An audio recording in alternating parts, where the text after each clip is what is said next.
Samantala, kinakampanya po ng Zynergia ang traditional at alternative medicine sa mga degenerative diseases gaya po ng hypertension, diabetes, arthritis at cancer. Isa na rito ang naturopathy na isang holistic o natural na pamamaraan ng pagbibigay lunas at nakatuon po sa likas na kakayahan ng ating katawan para mapagaling ang sarili. Mark De La Rosa sa balitang yan.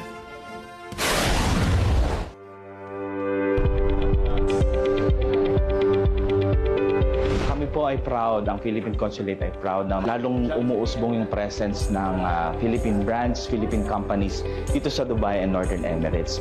At ngayon na meron tayong Zynergia, it is an avenue for Filipinos to find out more about health and to really discover yung wellness. Importante po yun, mental health, physical health. Kaagapay na ng ating mga overseas Filipino workers ang Zynergia para sa mas maayos na kalusugan.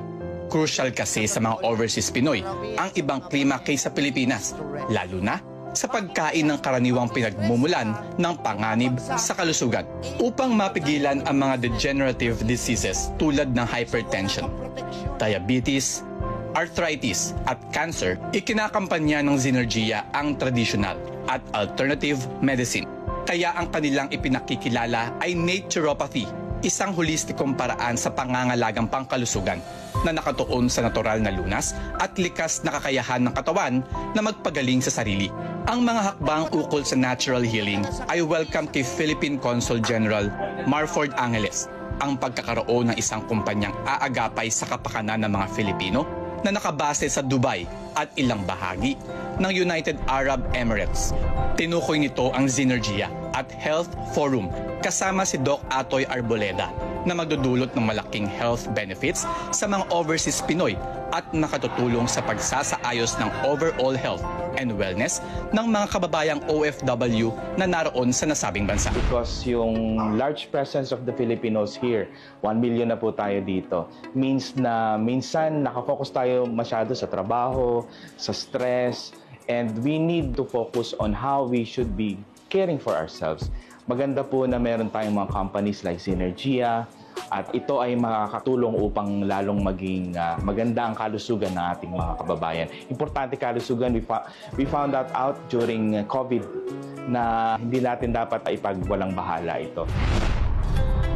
Sa kabila ng pagdami ng OFW sa Dubai at maging ang paglaganap ng produktong Pinoy brand, hindi dapat pabayaan ang kalusugan at upang mapaganda ang performance sa pagtatrabaho, alok ni Doc Atoy ang mga health tips at pamamaraan para sa kalusugan gamit ang natural na paraan at disiplina.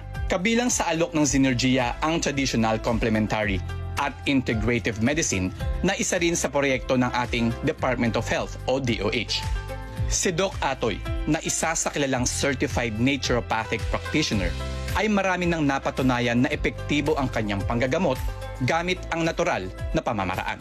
Pamoso na rin ito sa kanyang health tips sa social media. Kaya naman para kay Philippine Consul General Angeles, malaking tulong ang Zynergia kasama si Doc Atoy sa mga overseas Filipino hindi lamang sa UAE, kundi sa iba pang bansa kung saan nakakalat ang ating mga OFWs. Mark De La Rosa para sa Mata ng Agila. Matatag, matapang, matapa. Yun.